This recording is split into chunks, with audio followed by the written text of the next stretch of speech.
સાહેબ મિત્રો આપણે માઢિયા ગામનો એક સ્કૂલનો પ્રશ્ન છે, એનું ઇન્સ્પેક્શન આપણે કર્યું હતું અને એમાં લાઇટ નથી, ટોયલેટની સુવિધા નથી, પછી ઘણા બધા પ્રશ્નો છે, તો એનો કઈ તમે રિપોર્ટ કેવું કઈ કરેલું છે?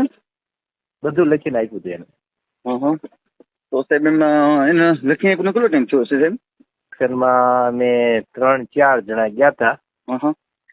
કઈ તારીખે ગયા હતા? એટલે ટૂંકમાં આ ઉનાળુ વેકેશન છે ને એ પેલા ગયા હતા. બરોબર, ઉનાળા વેકેશન પેલા ગયા હતા. વેકેશન પેલા ગયા હતા. એનો રિપોર્ટ ને આપ જે કઈ ઓનલાઈન જનરેટ થઈ ગયો હોય, ઓનલાઈન આપી દીધો, આપણે ગાંધીનગર મોકલી દીધો. બરોબર.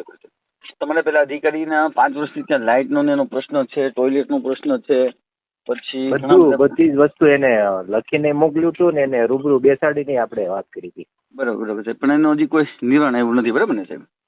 એવું છે, હજી કોઈ નિવારણ નથી આવ્યું સાહેબ. આજે મેં ત્યાં એની પ્રવેશ ઉત્સવની વિઝિટ હતી. પ્રવેશ ઉત્સવ હતો એનો, એટલે સરપંચ સાહેબ ને શિક્ષકો અને બધા વિદ્યાર્થીનો પ્રવેશ ઉત્સવ રાખ્યો હતો.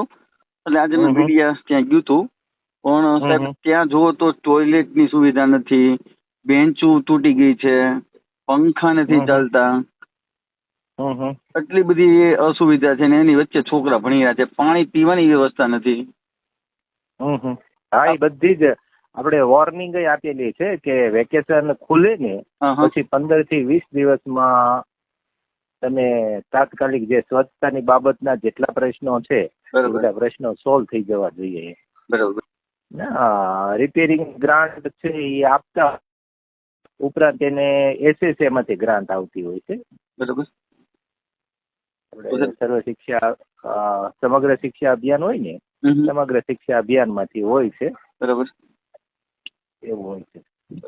છતાં સાહેબ એમાં જે આજની તારીખે પણ કઈ નિવારણ આવ્યું નથી. દોરાઈ લઈશ હું ડીઓ કચેરીમાં પાછો રિપોર્ટ છે ને એ રિપોર્ટ નહીં.